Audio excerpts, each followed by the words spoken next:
ሰላም ሰላም የእንሞክር ቤተሰቦች እንዴት ናችሁ? ሰላም ናችሁ? እንዴት ሰነበታችሁ? ዛሬ አብረን ደግሞ ቆንጆ የሆነ የሳልመን እራት እንሰራለን። አብራችሁን ቆዩ።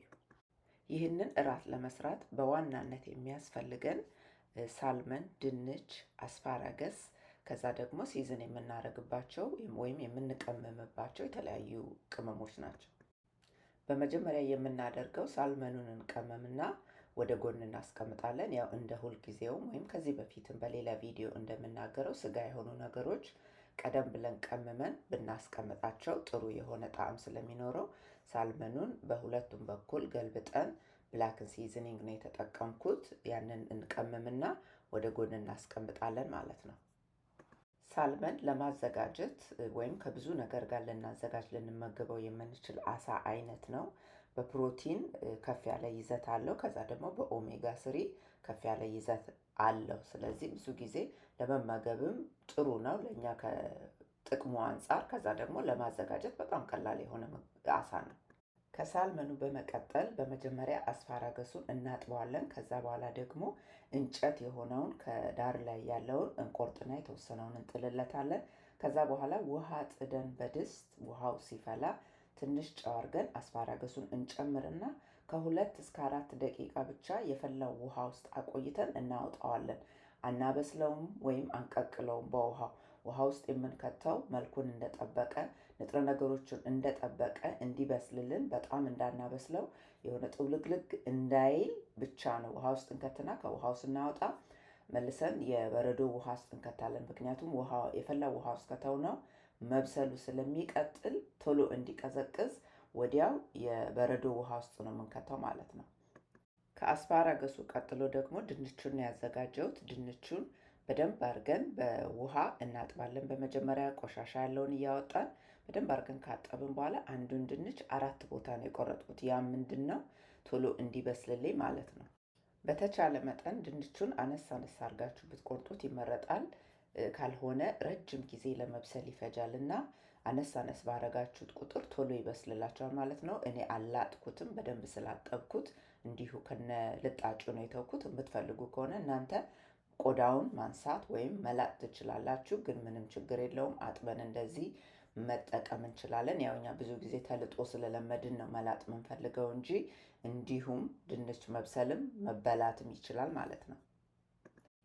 ድንቹን ቆራርጣችሁ ከዛ በኋላ አለቅልቃችሁ ከጨረሳችሁ በኋላ ደግሞ ትቀመሙታላችሁ። ዘይት፣ ጨው፣ ቁንዶ በርበሬ፣ የነጭ ሽንኩርት እና የሽንኩርት ዱቄት ከዛ ደግሞ ትንሽ ፔፐሪካ አድርጋችሁ የደረቀ ሮዝሜሪም ተጠቅሜያለሁ። አንድ ላይ አድርጋችሁ ትቀላቅሉታላችሁ በደንብ ማለት ነው። መቀመም እዚህ ጋር እንደምታዩት ቅድም እንደነገርኳችሁ አስፓራገሱን የፈላው ውሃ ውስጥ ትንሽ ጨው ያለበት ውሃ ውስጥ እየጨመርኩት ነው። በጣም ጥቂት ደቂቃ ነው እዚህ የሚቆየው፣ ከ2 እስከ 4 ደቂቃ። ከዛ በኋላ ወዲያው እናወጣለን። እንደዚህ ስናደርገው አስፓራገስ በተፈጥሮ ጠንካራ ነው፣ ግን እንደዚህ ስታደርጉት የሆነ ልፍስፍስ አይልም፣ ግን ደግሞ ቆንጆ ሆኖ ይበስልላቸዋል ማለት ነው። የፈላ ውሃ ስለሆነ ብዙ ጊዜ አይፈጅም፣ ከ2 እስከ 4 ደቂቃ። ያ ምንድን ነው እንደ አስፓራገሱ ብዛት ይለያያል ማለት ነው። ከዛ በኋላ ይኸውና ሳህን ውስጥ በረዶ አድርጌ ውሃ አለው እሱ ላይ አወጣና ሞር ውሃ ከላይ እጨምርበታለሁ ማለት ነው። እና እንደዚህ ታረጉና ወደ ጎን ታስቀምጡታላችሁ። ከዛ በኋላ እኔ አስፓራገሱን በትንሽ ዘይት፣ ጨውና ቁንዶ በርበሬ በደንብ ከለወስኩት በኋላ ድንቹ መብሰል ከጀመረ ግማሽ ላይ ሲደርስ ድንቹን ኦቨን ውስጥ ከትቼ ግማሽ ላይ ሲደርስ አስፓራገሱን ከጎን አድርጌ አብሬ ነው ያበሰልኩት። እዚህ ጋር የምታዩት ድንቹን ኦቨን በሚገባ ትሪ አድርጋችሁ ኦቨን ውስጥ ለመክተት ነው። ይኸውና እኔ በደንብ አድርጌ በጣም ጭንቅንቅም ሳይል ዘርዘር አድርጌ ቅድም የቀመምነውን የቆረጥነውን ድንች እንደዚህ በትሪ ላይ አድርጌዋለሁ። ድንቹ እየበሰለ ግማሽ አካባቢ ሲሆን ከጎን ደግሞ ትንሽ ጠጋ አረግና አስፓራገሱን አረግበታለሁ። ድንቹን ኦቨን ውስጥ ከተን እየቀዘቀዘ እያለ ደግሞ ከዛ እዚህ ጋር መጥበሻ ጥጄ በጣም ትንሽ ዘይት አድርጌ፣ እንደምታዩት ብዙ ዘይት የለውም አይታይም ራሱ። መጥበሻው ጋለ ሲል ሳልመኑን እናረጋለን። እዚህ ጋር ሳልመኑን መጥበሻ ላይ የምናረገው መልክ እንዲይዝልን ብቻ ነው። እንደዚህ እንደምታዩት እዩት፣ መልኩ በጣም ያምራል። ያንን መልክ እንዲይዝልን ብቻ ነው እንጂ ኦቨን ውስጥ ከተን ነው የምናበስለው።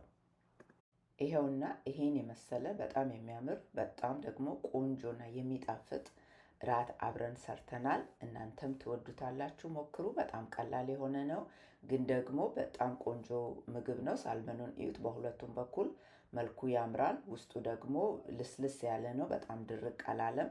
ድርቅ ያለ የምትወዱ ሰዎች ኦቨን ውስጥ ሞር ማቆየት ነው፣ ብዙ ማቆየት ነው። ከዛ ደግሞ ለስለስ ያለ የምትወዱ ከሆነ አይታችሁ ልክ ሲበስል ማውጣት ነው ማለት ነው። እንደዚህ ሰርተናል። አብራችሁኝ ስለነበራችሁ በጣም አመሰግናለሁ። ቻናሌን ሰብስክራይብ አድርጉ፣ ቤተሰብ ሁኑ። በሚቀጥለው በሌላ ቪዲዮ እስከምንገናኝ ሰላም ሁኑ።